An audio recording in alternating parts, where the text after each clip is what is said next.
Welcome to the New Books Network.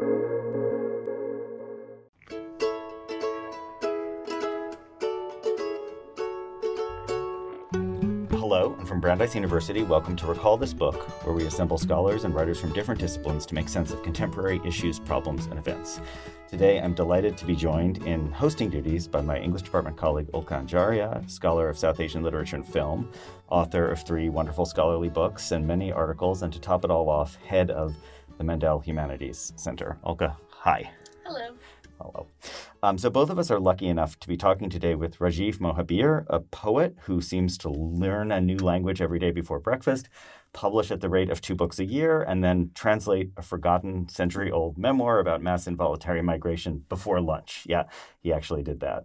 So Rajiv, you're a triple threat. You make us all look bad, but that's okay. Hello, and welcome to Recall This Book. Thank you. It's so wonderful to be here. And y'all look really good. So, Rajiv, I think we're going to get into your linguistic crossovers later. And I'll just say quickly, alongside your work in Bhojpuri and Hindi and various Caribbean creoles, you also work with Guyanese Hindi, which I'd love to hear more about. And you really have way too many publications to tell listeners about in the time allotted. So I'm going to encourage them to look you up on our website. Or on your website. But let me at least get the ball rolling by saying that in 2021, alongside his collaborative book, Between Us, Not Half a Saint, which I just hold in my hand for the first time today, he published both a collection of poems, Cutlish, which we're going to be talking about a lot, and also Anti-Man, a hybrid memoir. So if you're following along at home, that means he actually publishes 3 books a year, not 2 books a year. So just to give you an idea of Rajiv's wonderfully witty linguistic facility, that title, he takes a word that is a Caribbean slur for queer man and activates at least 3 mishearings. Anti-man, as against man, ante-man, before mankind, and also auntie-man, I guess we would say anti-man, for the kind of older relative that he wants to be to his own beloved nibblings. And I learned that word also from you, Rajiv. So if that gives you a craving to hear more about the neological exuberance of his writing, you've definitely come to the right podcast. So this conversation could go 1,000 different ways, and I think it probably will. But you've generously agreed to kick us off by reading a poem, and then maybe coming back with a couple later on, either read or sung. So can I just sort of hand the mic to you, metaphorically, so that we can get your own wonderful words rolling through our ears? Sure. Thank you. Thank you for the introduction as well. Like I said, I'm so grateful to be here and honored as well. It's lovely to be in person in this recording studio with you both. I'm going to start with reading the poem The Poco Kid, which is one of the first poems in the collection Cutlish.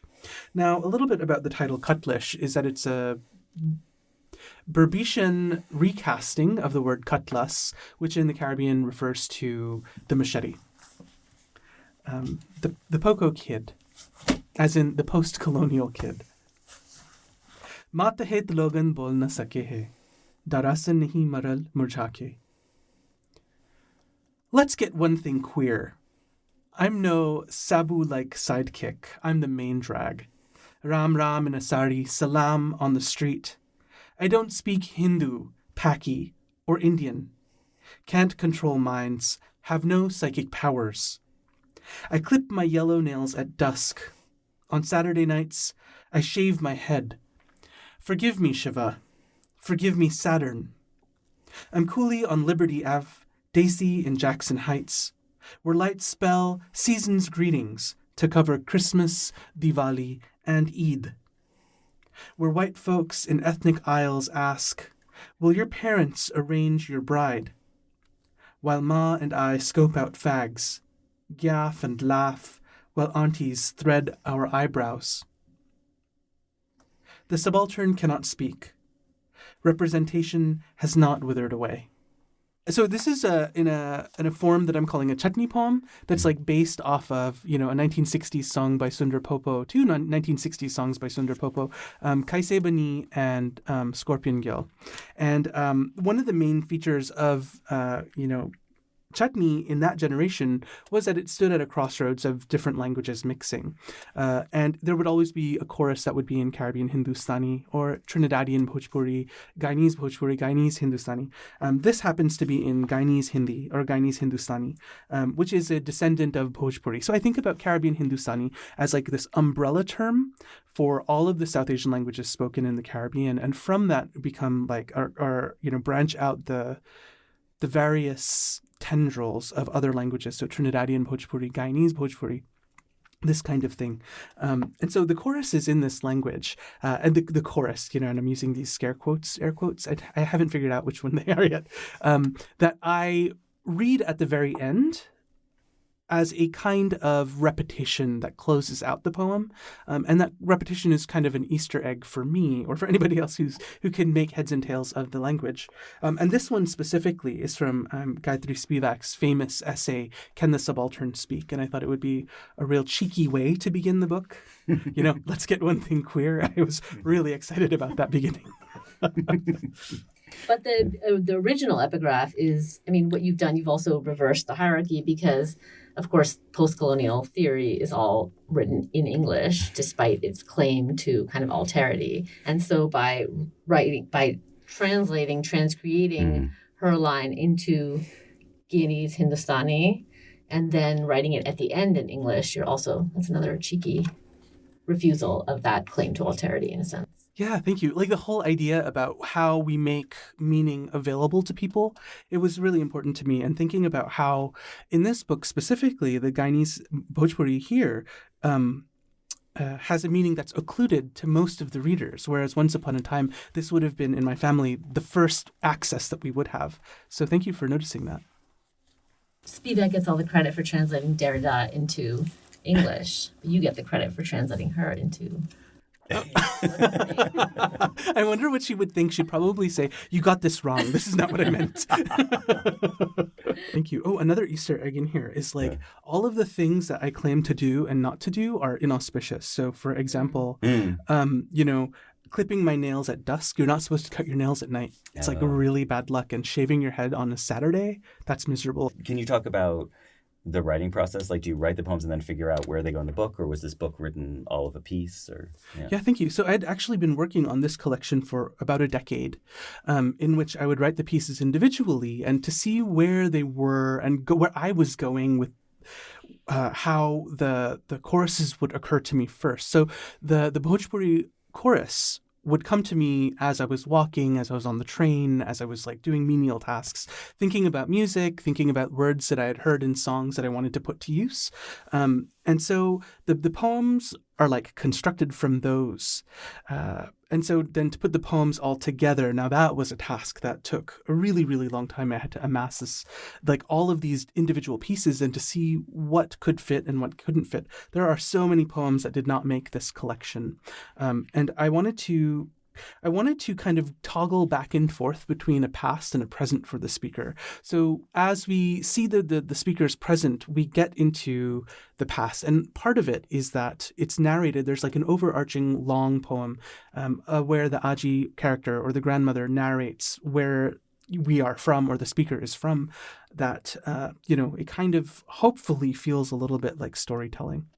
But it was a mess. Oh my God, how many different versions of this book had come out, and thinking about the ordering, was something that took me and a lot of my friends a lot of time to kind of piece together. I wanted to have things not really be, I'm going to hit you over the head with a hammer, although some of them absolutely do hit you over the head with a hammer. And especially with the organization of, the Kalapani poems, later in the collection, that with a lot of thanks to my editors at Four Way Books, I was able to come up with this kind of crescendo. And were you writing at the same time as Antiman? Because it's interesting that the two books come out at the same time. One is a memoir, so you would think it would have a more coherent or clearly obvious linearity. But actually, you've talked about how the memoir also toggles back and forth in time. So was it two projects you're working at the same time? Were you thinking about time in both texts in relation to each other, or was one after the other? Yeah, that's a great question too, because I like to say that the speaker of Cutlish is in the last section of Antiman. This is who that Rajiv becomes when he's living in New York, the single life. But yeah, I began writing Antiman when I was in 2015, 2014, excuse me, as a way to position my poetry on the continental United States as I lived in Hawaii. So I had a lot of projects kind of brewing, a lot of writing things happening that, were amorphous. So yeah, there's a lot of, I would say, subconscious connection between the two projects for sure, the two books for sure. And I guess it's like a bad thing to call my books a project. I mean, Dorothea Lasky would probably be really angry about that. She wrote this like wonderful chapbook essay like poetry is not a project, which is, something that I love to teach in my graduate class, to get folks out of this idea of, okay, well, this is going to be a project that you're working on, but like really, truly, Cutlish began as what was an MFA thesis. So the idea of the form of a poem and creating that was the MFA thesis. So in my mind, like, it fit into this idea of the project. And to have these projects intersect like this, there's a lot of give and take. I would imagine it to be kind of like a root structure of like two separate trees that share nutrients and resources. So that's helpful. I was thinking of it as a larger project of which these were two expressions. In other words, like there seems to be something when you read them together, something that you're trying to do with, and we'll talk about it, but with language and with history and with brokenness and with coolitude and all of these things, and then you express it in these two ways that work complementary, but it also makes you feel like publish more and express it in other ways. They're all kind of experiment. They're both experiments with expressing this larger project is how I was reading it. But I like your take too. Well, thank you for that. It's funny. You're right about that, about how these are different avatars of coolitude expression, thinking about the container for a story or a poem, and thinking about how the different kinds of faces that it can have represents a, let's say, constant evolution. That's a great thing to think. So thank you for that. And these are two written forms, but of course, there's no way that project could be expressed only in written form. It has to have oral components. So whether it's reading from it, which you are doing here, or I don't know, other kinds of performances, but there's no way it can end, this project can end with the written word. And that's, I think that in the midst of Cutlish are pages in which the Hindi alphabet is printed and appears several times with some changes kind of each time. But that to me stands as a reminder of the sonic nature of the project, which you can't, I can't, especially since Hindi has a phonetic alphabet. So when you see it, you see sound, not names of letters. So you can't read this book of poetry through and not be reminded of that sonic element. Thank you. And that's hugely epistemological, I think, because of the fact that, like I said before, literacy is relatively new to my family. And so all of our stories and all of our songs were coded in our bodies in different ways before they were brought to the page. And so what it means for me to be so influenced by this archive of sound and bringing it to the written word in the United States means a whole different kind of orientation and thinking through the discursive space of that performance, which is the white page with black letters on it, which, to the expression in Hindi, there's no difference between the written word and a buffalo. So, it's arbitrary, right? But you're right about that performance. And so actually, when I do read these poems and read these stories, I often sing. Is that a good cue to ask you if you would like sing a poem for us? Sure. Yeah, thank you. Yeah. I will sing. There is in Antiman. Antiman it's constructed and woven of transcriptions, translations, hypothetical situations, poems, and linear narratives. A personal essay. And so what I'll do is I will sing a song that my grandmother taught me. And it is going to be called, what I'll do is I'll sing it first and then I'll read it in Bhojpuri, or in Creole and then in English translation. And this is called Aji Recording, How Will I Go? दुल्हन रोवे रोवे पिया के घरे जाना काहे के रोवे पिया के घरे जाना पिया के घरे जाना पिया के घरे जाना काहे के रोवे पिया के घरे जाना सासुर मारे मारे बांस डंडा लेके सासुर मारे मारे बांस डंडा लेके सासुर मारे मारे ननद गाड़ी आवे पिया के घरे जाना पिया के घरे जाना काहे के रोवे पिया के घरे जाना सैया मारे मारे बांस डंडा लेके सैया मारे मारे बांस डंडा लेके साया मारे मारे गाले में बाही डाल के पिया के घरे जाना पिया के घरे जाना काहे के रोवे पिया के घरे जाना कैसे हम जाएबो ससुराल चुनरी में लागल दाग कैसे हम छिपाओ चुनरी में लागल दाग दुल्हन cry for going husband house he cry and cry father-in-law and mother-in-law does beat me sister-in-law does insult me my husband does give me one lash with one piece bamboo my husband does beat me after he grabble me throat how me go a me father-in-law house me ordinary get one steen how me go hide am me ordinary na get steen the bride cries she must go to her lovers. She cries because she must go. My in-laws will beat me, my sister-in-law will curse me out. She cries because she must go. My love will hold my neck and beat me with a bamboo rod. The bride cries. She must go to her lovers. How will I go to my in-laws with a stained veil? How will I hide it, the stain in my veil? Yeah, thank you. That's amazing. Can you talk us through the genealogy? Like, is the song itself a song you learned and then? Yeah, thank you. So, it's funny. So a lot of this song, actually, I learned in the 3 days leading up to my brother's wedding, which happened in my parents' house. But my brother was married at 23 to an American woman. They had a ceremony in a flower garden and not an actual big affair. Let's just say they had to get married relatively quickly, if you know what I mean. So I have no idea what you mean. No.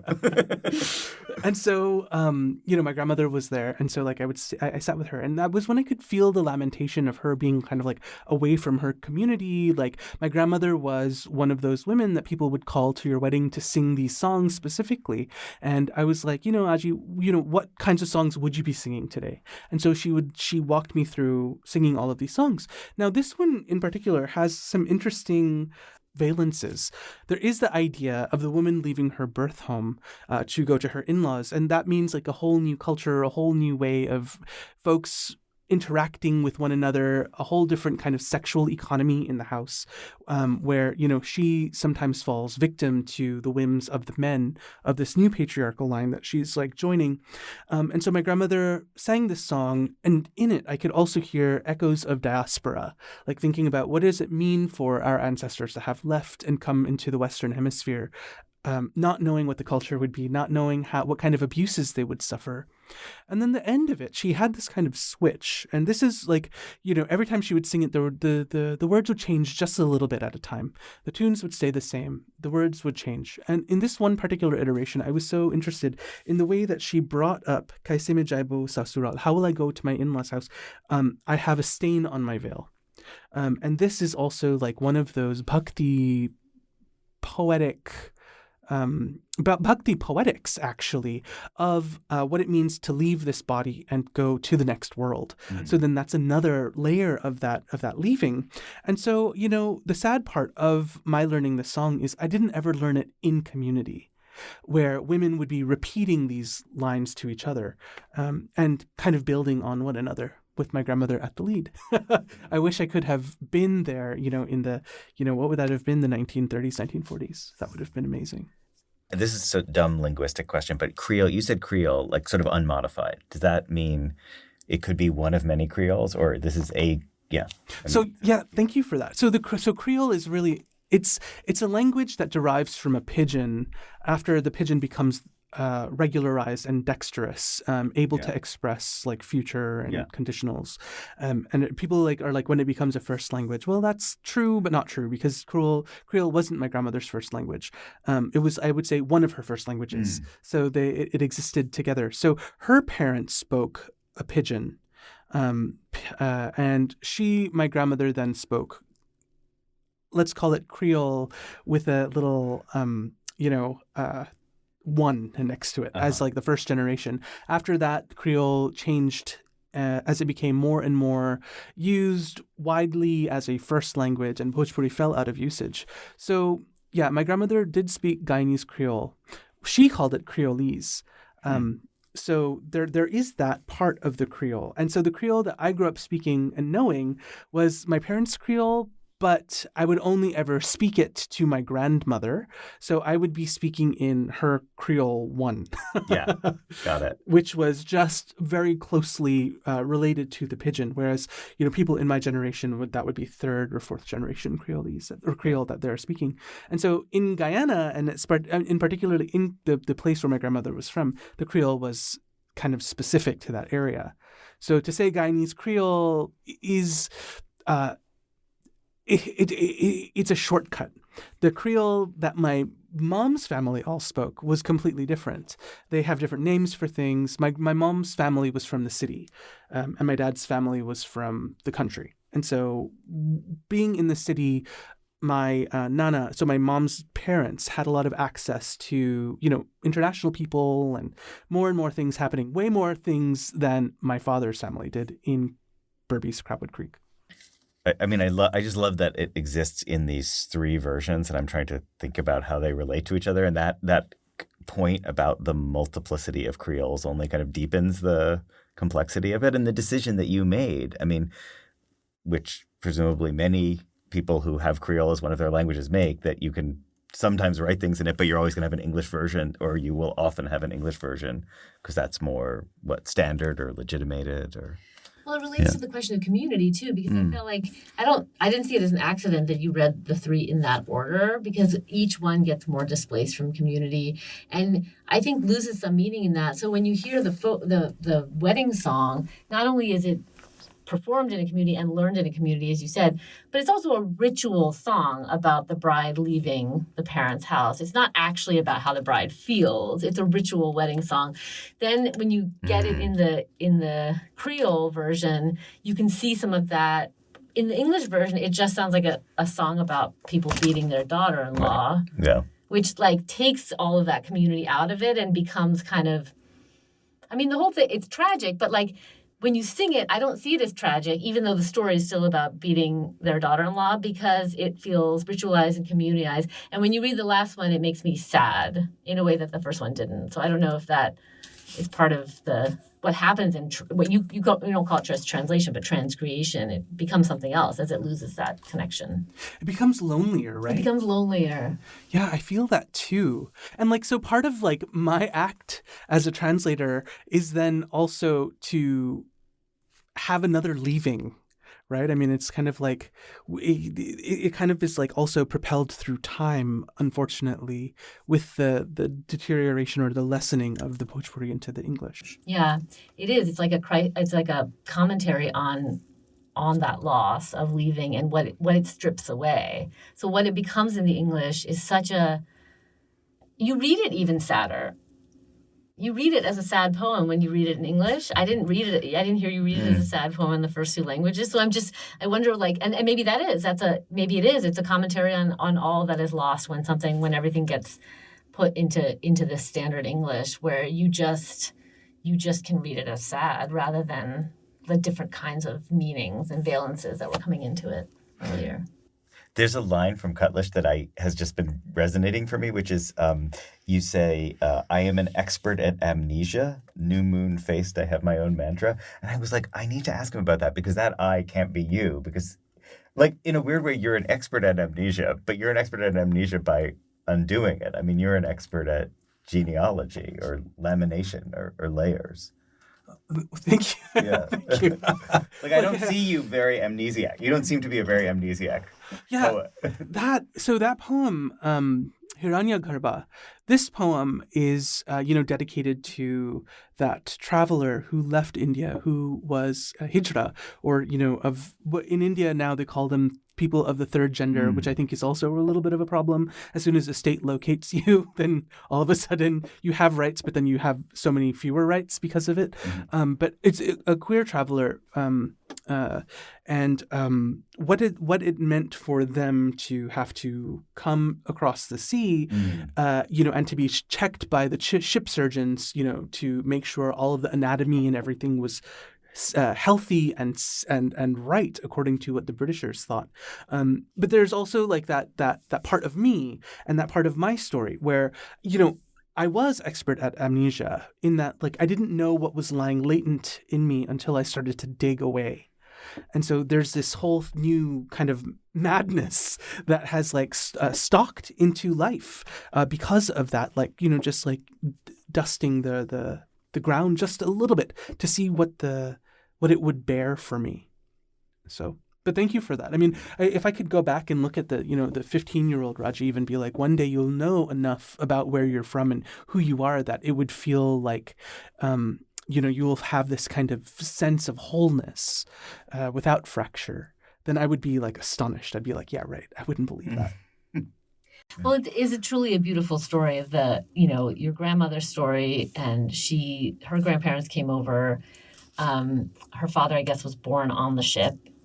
So she's she comes over, and then she brings with her, even though she wasn't born there, brings with her these songs. She's like a repository of this beauty and these stories, and then,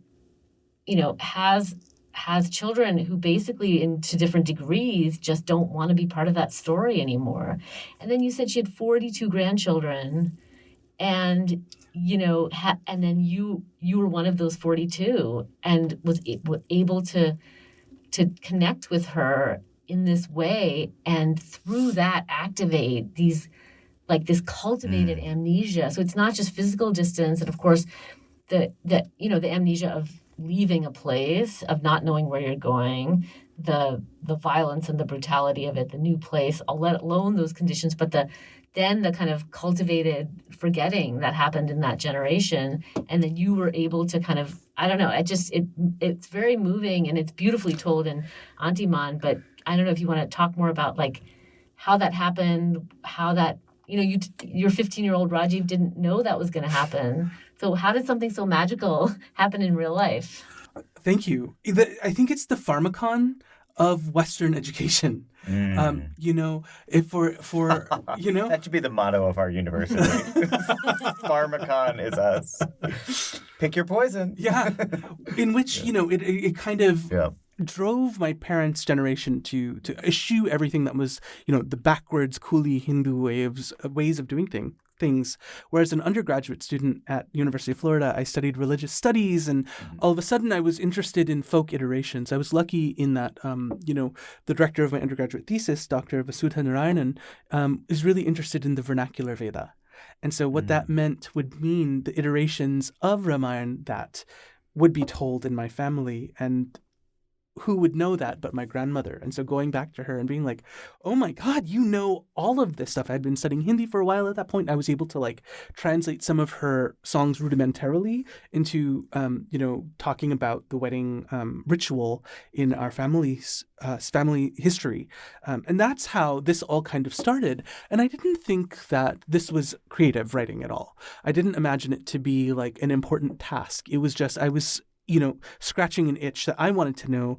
Because in my mind at that time, without doing the research, without having gone to India, I was like, oh, everybody knows this story. Let's remind there's one story, right? I mean, but that's not true. As we know, there are as many stories and iterations of Ramayana as there are people.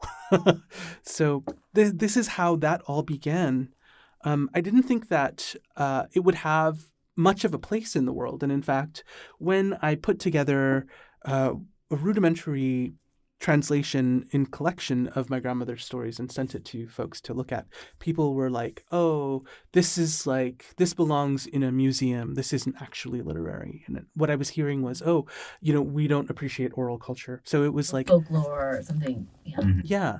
This is not the standard version. Can you give me the biography of the person who wrote this, and then I'll validate it. So, and that has been kind of the thing. How can I have been so incredibly inspired by this oral tradition and all of this oral literature, I guess, and bring that into American letters? It's something that baffles me still. I feel like I have to explain X, Y, and Z just because I have this feeling that people aren't ready for the oral history of this all, or the history of orality of it all. It's not helped by being the Poco kid who is told that the subaltern cannot speak. Right. How that reifies the silence and the silencing.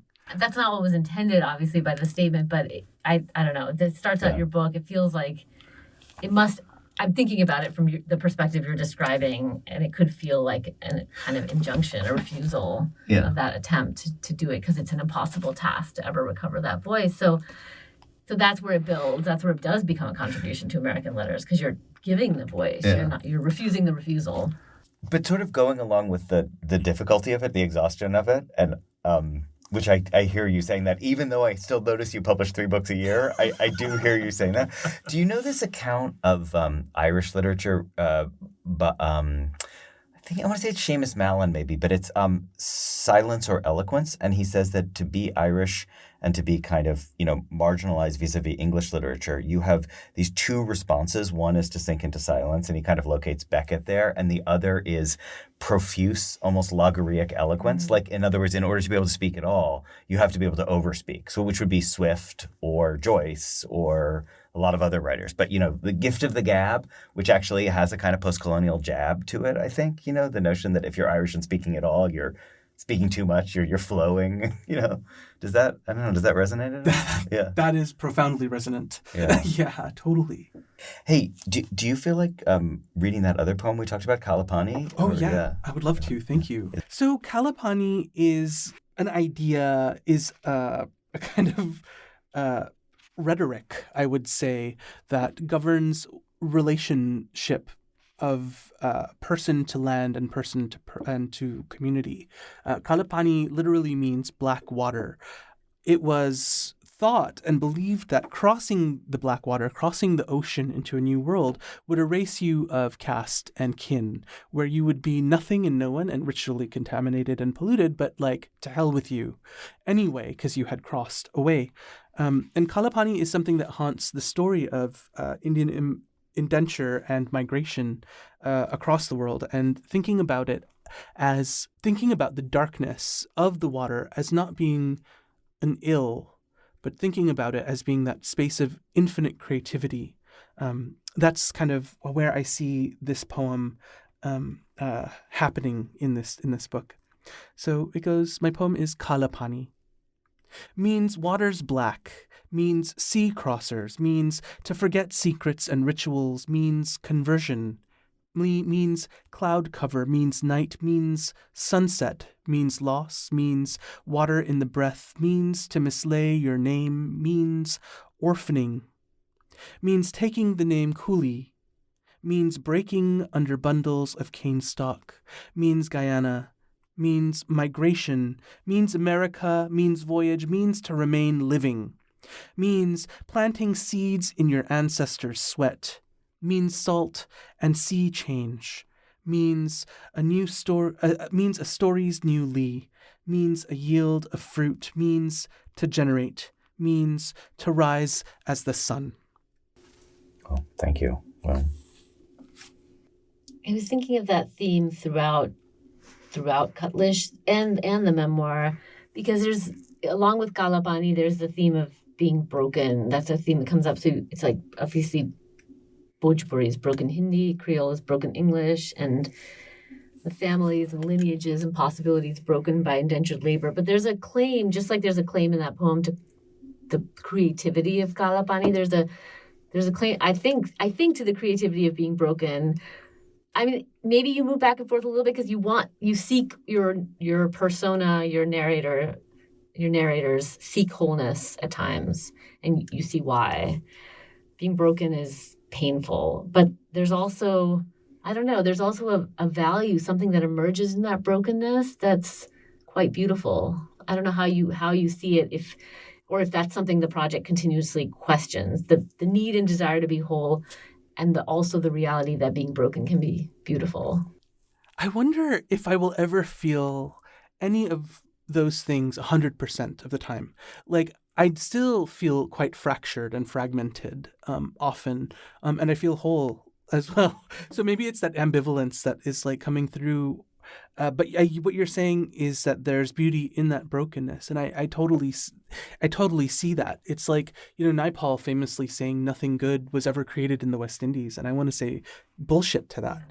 I mean, what was created was beautiful and like still being created. Isn't that why Derek Walcott called him V.S. Nightfall? Yeah. Yeah, I mean your story it's incredible because of. It's more, I mean, we think about, there's more conversation now about kind of hyphenated identities in the U.S., which is great and important. But yours is like a doubly hyphenated. You talk about how going to India and you don't fit in India because you have this story that is kind of untold, the people who left, the disappeared. And then you talk about in the U.S., people just think you're Indian or South Asian, which is not totally wrong, but it's not correct. And I mean, Guyana itself, I love the poem that you call Guyana, where you say, Guinea, New Guinea, Ghana, Gatineau. I mean, like, what is Guyana? It's not a thing that most Americans have even heard of. So even if you were to try to explain to the open-minded Guadeloupe, listener, Guatemala, Gucci, Guelph. Yeah. Even if you were trying to explain and say, this is where my story is, it would be... So, I mean, but then I think about it and I'm like, but yours is the whole story. All these other ones that fetishize the closeness of identity and place, they're the ones missing out. The transit is, I know this is a theme in Caribbean, literature and intellectual thought, but I found that so powerful. I want your story to be the whole story, and I want all these other ones to be the fragments, I guess. That was my investment in wanting to rewrite all of the stories of people, to focus on transit and creativity, and to marginalize staying in one place. Yeah, thank you. I mean, because it's so funny, in the United States, we have this idea that, we were here forever and like our institutions are so great and we're descendants of classical culture. That's not true. I mean, we are a settler colony, that's extractive. There was such a huge break between any kind of, in any European knowledge creation system that wasn't that wasn't routed through Arabic learning, that we forget that, oh, actually no, like the Western institution isn't this like huge timeless thing. But thank you for that. I want it to be that as well. But it's funny because after writing Antiman and Cutlish and hearing people talk, I see that there are a lot of folks out there who are winding together the disparate threads of, their belongings, multiple belongings. And it's, there are so many people in the world who speak in,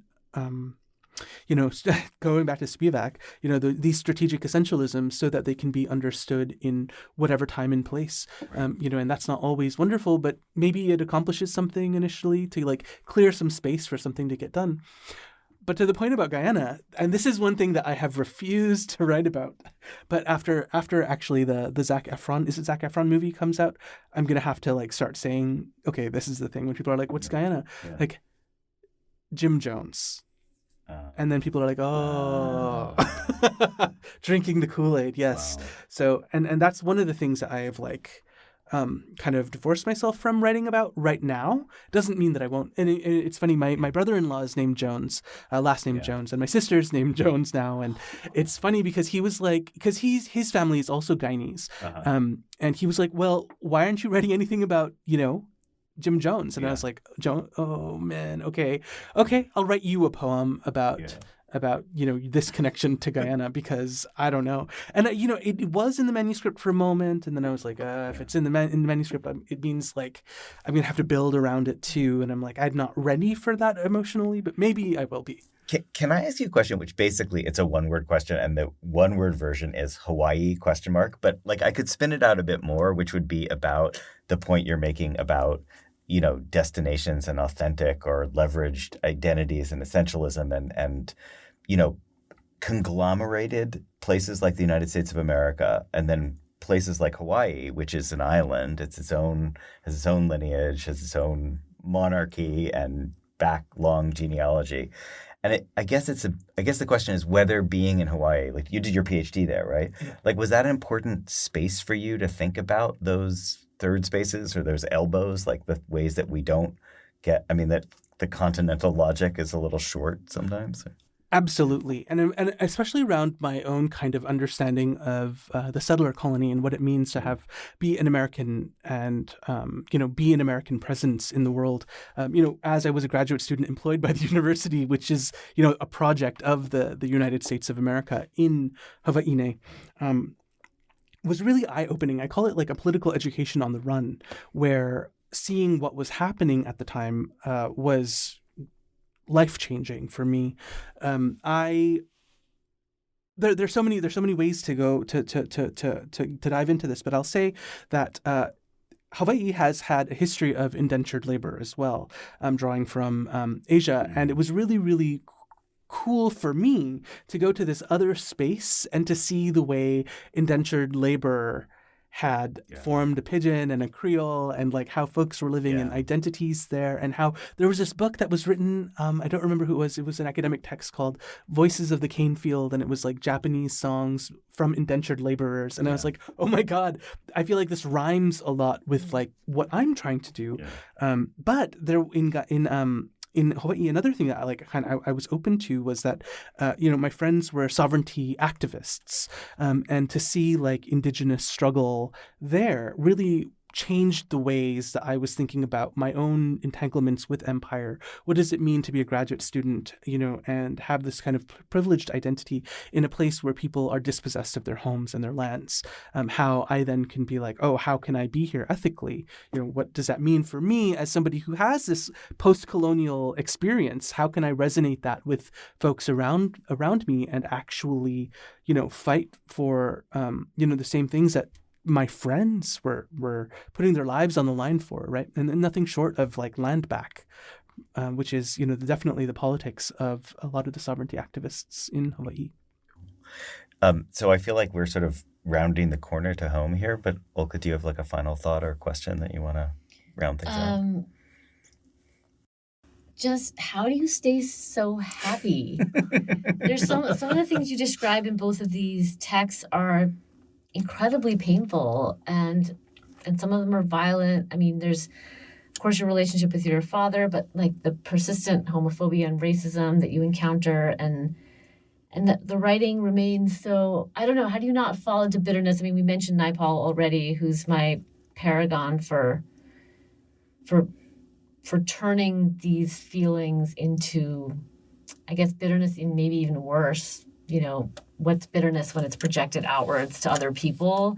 And, like contempt. I was just, contempt, Angrezi ki sarap, you say, may each face whoever said speak English find their own tongue fettered and split, my mixed blood hardening their faces.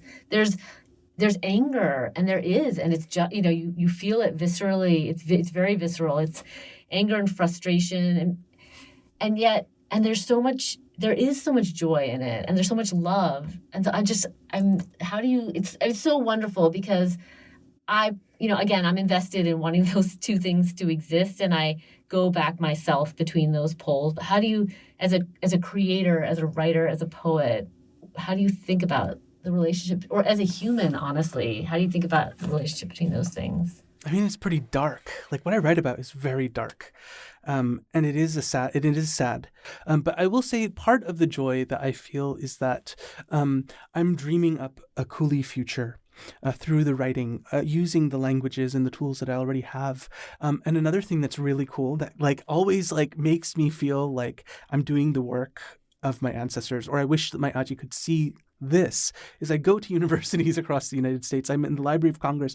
I go to these places and I speak our broken languages in the heart of empire that thinks it swallowed us, but we are not digested. And so that's, that fills me with this kind of,